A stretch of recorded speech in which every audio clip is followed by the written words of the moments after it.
Eugene DePasquale is a Democratic candidate for Pennsylvania Attorney General. Why are you running for this office? I believe, my skills are what Pennsylvania needs to be the people's lawyer. My 8 years as Auditor General, I took on a lot of tough investigations that protected the people of Pennsylvania, whether it be child abuse, sexual assault, even finding waste in Harrisburg. And I think those type of skills are exactly what the people of Pennsylvania need to make sure we protect our democracy, protect abortion rights, protect our environment, and crack down these criminals that are trying to scam our seniors. So to me, the time is right for my background to be the people's lawyer.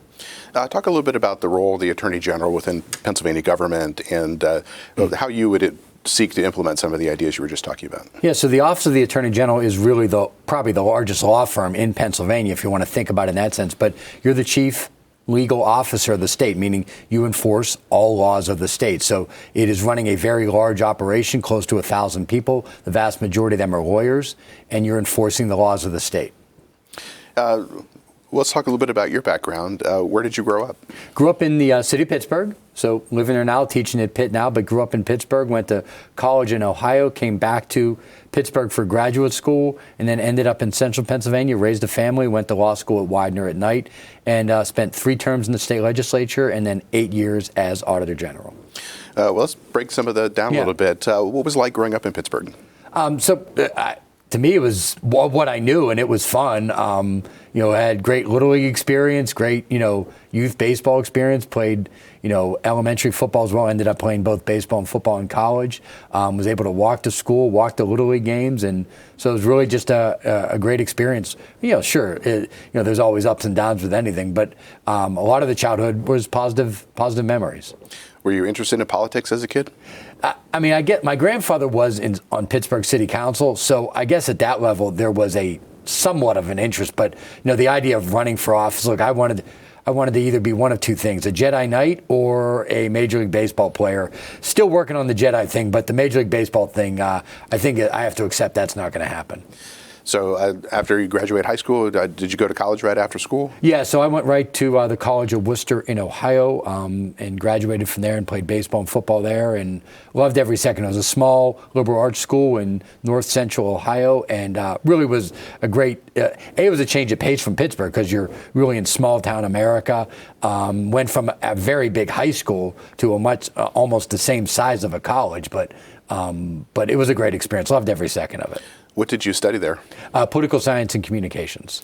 So is that where an awareness of politics starts to grow a little bit more? Certainly happened. I actually started as a computer science major, so anyone that knows me would think that might have been the oddest combination you could imagine. And after one semester of that, I knew that that was not where I was going to be working the rest of my life. So I just didn't enjoy it. And it was one of those nights in the dorm room where we're all bouncing around ideas, and somebody said, I think you could be a pretty good lawyer. And I thought political science, then transitioning into law school made the most sense. Whether I was right or wrong, who knows? So you go to law school at Widener. Yes. What did you like about the law? What I most was interested in law school was sort of the pattern of thinking, which was you become a much more organized, you develop a much more organized process of taking on problems. And so that to me was the best skill you develop in law school was really how do you become organized in taking on problems. And I still use a lot of those skills in almost any problem today, whether it be the law or beyond. You went to law school at night, as you said. That's correct. How did you balance your work-life balance there? It wasn't easy. Taking the bar exam when Tracy was 8 months pregnant with our second child. So that was a challenge, and even working full-time during the whole process. But I've had a pattern of that. I worked as a janitor in college while playing 2 sports, worked jobs while I was in graduate school getting my master's degree at Pittsburgh, and then worked pretty much, I took the Monday and off before the bar exam, so even worked pretty much all the way through preparing for the bar exam as well. So I've been able to balance that stuff. So what was your first job out of law school? First job, actually, I did economic development work for the city of York. So that was my first job out of law school. And how does your experience lead you into, say, being an attorney general? So I've been on the Judiciary Committee of the Pennsylvania Legislature. Certainly my time as a legislator helping pass the laws, knowing what the intent of the law is, my attorney general experience, even my time as a lawyer in the Department of Environmental Protection, helping enforce a lot of the laws. And certainly my time in the city of York, understanding municipal government, gives me a broad array of a background, so that, there's some people that they sort of have one skill and they go into it and they could be really good at it. I really have a broad array of skills, which is management and the legal experience, which I think is an ideal fit. And even as a post-Auditor General world, I've taught state constitutional law, which I think is also extremely relevant these days as well. You mentioned working at the Department of Environmental Protection. What kind of work did you do there? I did energy and brownfield redevelopment work. So a lot of it was when companies are coming to Pennsylvania, how do you make sure that they follow all the appropriate regulatory processes to make sure that we're protecting our environment while also trying to grow our economy? So at what point do you decide to run for office for the first time? How was that decision made? So I was in the Department of Environmental Protection, and the incumbent legislator in my House district decided not to seek re-election. And it was in 2006, it was on the heels of the pay raise, and there was a lot of concern about energy, which I thought was a perfect background for me. And I had started to develop an interest in public service, there's no question about it. And it was like, if we're ever going to do this, now's the time. So ran for the state house. There was, it was post primary, so the party had to pick a nominee. So there were 17 of us competing, and the party had to pick, and I ended up winning that 17-person contest, and then was ultimately elected in the general election that year by about 58% to 42%.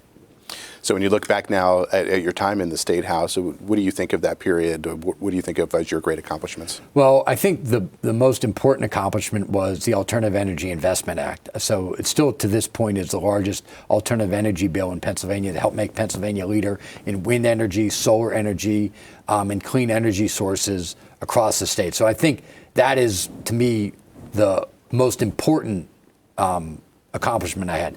I think what most people remember from me, though, are two things. One was I was the first legislator that posted my expenses online. And so that helped usher in an era of reform of the legislature. So I think that's what a lot of people remember. And also, working with now Governor Shapiro, we worked on distracted driving, particularly banning texting while driving. A lot of people still remember my work on that. So after the State House, you move on to run for Auditor General. Why that jump? Well, when Governor Corbett was elected, his first budget, he proposed major cuts to public education. And look, I have respect for anyone that's governor, and certainly had my ups and downs, professionally with Governor Corbett. But it wasn't personal. But I thought the direction he was taking the state was wrong.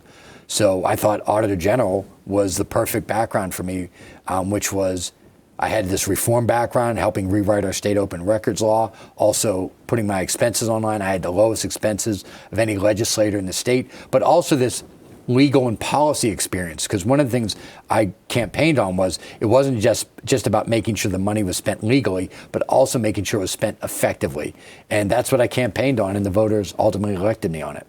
So you were in that office for 8 years. Talk a little bit about what that office does. So the Auditor General, and I remember when I was thinking about running, I met with then and still Senator Casey, and he said, you're going to absolutely love it, because unlike the legislature where you have to go through a lot of hoops to get things done, when you're the Auditor General, if you think something's wrong, you can literally just make the decision to go in and look at it. And if something is wrong, then you can highlight it, then you work with all the parties to fix it. And so I loved every second of the job, whether it was something in the environment, something with consumers, something with nursing home care, and certainly the work that most people remember from me is finding the 58,000 unanswered phone calls to the child abuse hotline and the over 3,000 untested rape kits. Now, as you ran the statewide office, so you have familiarity running statewide. That's right. How are you campaigning now? Are you traveling around to the different counties around Pennsylvania? Well, just this past weekend, I was in 7 counties. I've been to over 40 counties at this point. Hope to get to all 67 between now and the primary. This is a very big state. A lot of people that are from our major metropolitan areas, Pittsburgh, Philadelphia, even Harrisburg, Lancaster, York, Scranton, Erie, may not be aware of just how big the geography of this state is. But we also have the largest rural population as well. And there's only one way to get to most of these places, and that's drive there. Let's talk about a few issues. On your website, you talk about the importance of protecting democracy. Right. What is your concern there, and what role do you think the Attorney General should play in that? Well, first of all, when I was the Auditor General, we did an investigation into our voter registration database security, what's known as the SURE system. And so our investigation uncovered a lot of potential problems there that could have led to some potential hacking. So working with the Department of State following that investigation, we made sure that system was much more secure, which helped, I'm going to be clear, helped contribute to 2020 being perhaps the most secure and fair election we've ever had. But post that, January 6th, the threats to our democracy, which continue to this day, I believe, we saw certainly the work then Attorney General, now Governor Shapiro did in beating back a lot of these lawsuits from Donald Trump and others that were trying to stop votes from getting counted, stop people from casting legal ballots, and also making sure that the person who won the state wins the state, regardless of who the voters pick. So to me, my background in first of all, as being the Auditor General and having a grasp of the election law, my time as a legislator, being on the Judiciary Committee, knowing what it takes to put an election together, and also my willingness to stand up to bullies, I believe is a perfect fit to be that defender of democracy if and when those attacks come again. Now, another main issue that Pennsylvania is dealing with is the opioid crisis. There was the opioid settlement a few years ago. What role does the Attorney General have in there, and how do you envision how you would approach that? First of all, this issue is personal to me. My dad was wounded in Vietnam, eventually got addicted to painkillers. I know we can talk a little bit more about that down the line, but I've seen firsthand the effects of what I think is the most failed war in the history of the United States, and that is the war on drugs. We must turn it into a battle against addiction if we're going to truly help people that are addicted to whatever it is they're addicted to. Now, the Attorney General, Governor Shapiro, then Attorney General, helped negotiate a broad national agreement with a lot of these drug manufacturers that help get people addicted to opioids. The Attorney General now plays a role in how those funds get out to drug rehabilitation centers, particularly working through the counties. My expertise on that is Auditor General, I did an investigation into all of our drug rehabilitation programs in the state. So I am perfectly positioned to make sure that that money is going directly to the programs that help the people that need it most. So if you're elected as Attorney General, what are some of the first steps that you would take once in office? Oh, you mean on that issue or just in general? So the number one thing we have to do, because if I'm coming into office, it would be roughly January of 2025. It will be several days before a new president is sworn in, whether it is Donald Trump or former President Trump or President Biden. My job at that point, because we know what's going to be happening in all likelihood, is that there's going to be lawsuits there. My job as Attorney General is to make sure that those lawsuits, that the state is being appropriately protected, beating back any attempts to stop our votes from being cast, making sure that the proper electors are sent to D.C., and also making sure that the person who won the election, at least in Pennsylvania, is certified. So that would be job one upon being sworn in as Attorney General. How does your experience as a state legislator, how would that inform working in a more executive branch department? So obviously, as Auditor General, gives me the experience on running a complicated state agency. So I have that experience. But what's important about being a legislator is there's not only what the law says, but what's the intent of the law. So understanding how that system works and executing those laws and enforcing those laws is important. But also when it comes to working with the legislature, there are times when I may feel there's a gap in protecting the people of this state, but the law isn't on the books, so you can't enforce a law that doesn't exist. Working with the legislature, both Republicans and Democrats, and Governor Shapiro, to find ways to fill those gaps in the law so that as Attorney General, I can make sure that the people of this state are better protected. Now, you mentioned your father. Talk a little bit about him and how significant that experience was for you. So he was wounded in Vietnam in 1969, and so my whole time growing up, I mean, he had these pain in his legs, and he had to take painkillers to deal with that. My whole time growing up. So, and he eventually got addicted, started dealing, and ended up with a 10.5-year federal prison sentence.